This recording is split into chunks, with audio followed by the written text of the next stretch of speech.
Meanwhile, a scattering of private landowners have taken the lead in forest stewardship. They are achieving simultaneous ecological, social, and economic benefits from their forests, both short and long term. They are showing that these values aren't just trade-offs, they can complement one another.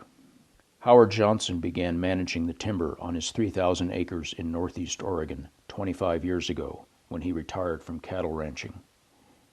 He began his second career at age 65.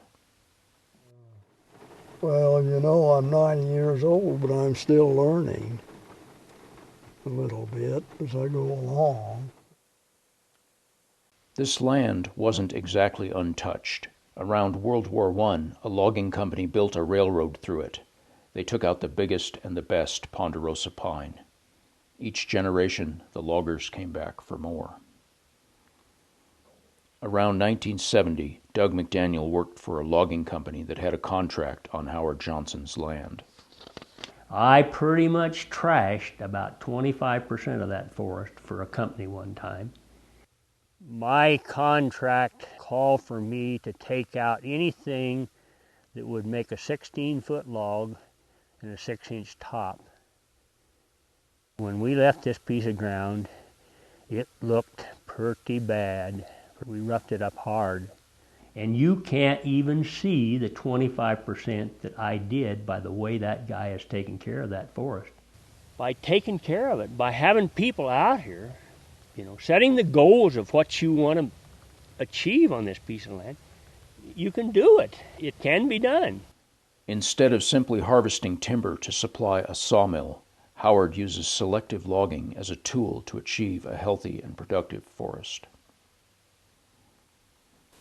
Well, one philosophy I have, you take out the worst every time and leave your best trees. I kind of like to see some big timber.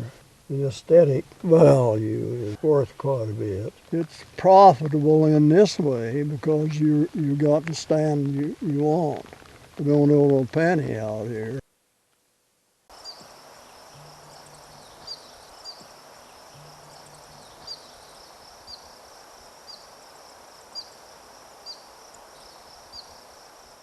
Bob Jackson and Leo Goebel manage 160 acres of conifer forest outside of Joseph, Oregon. They too are managing their forest for wildlife, recreation, and economic return. Thousands of people have toured their land. There used to be a sawmill right here in 1925, and the only thing they cut in those days was a great big pine that didn't have any limbs up there for 20 feet. My dad had a contract north of Wallowa, and it said, cut 2 16-foot logs and leave the rest of the tree. Trees are 200 to 300 year crop, minimum. These trees, I hope, are growing 100 years from now. I'm doing it quite a bit different than I did 20 years ago because I'm learning a little bit. Leo and Bob have learned from scientific experts, but their most valuable knowledge comes from taking responsibility day by day over the long haul for the health and productivity of their forest. I learned probably more from other forestry owners. If you're on a north slope, you're managing for difference than you're managing on a south slope. And it depends upon the age of the trees, it depends upon the site. Going from 1 acre to the next acre, you change habitat, depends upon what's been there in the past. When a tree is dying or about to die, Bob and Leo either leave it as a snag for wildlife or harvest it and sell it to a sawmill, as with this tree killed by insects.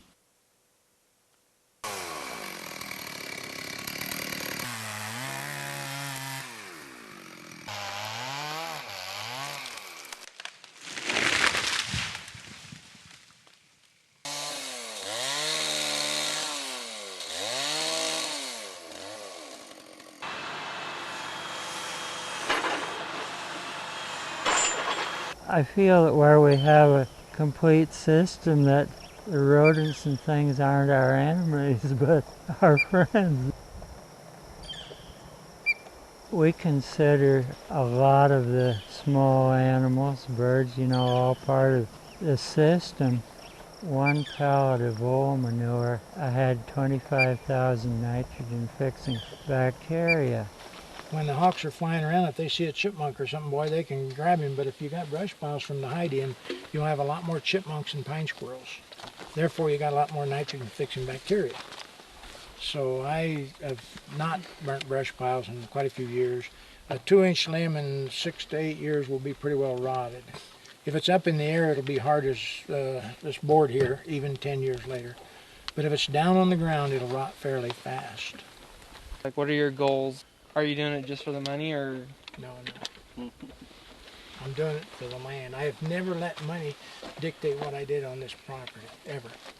Do you think it's possible to manage a forest with this much consideration for the ecology and make it profitable for those who are working in the forest? Yes and no.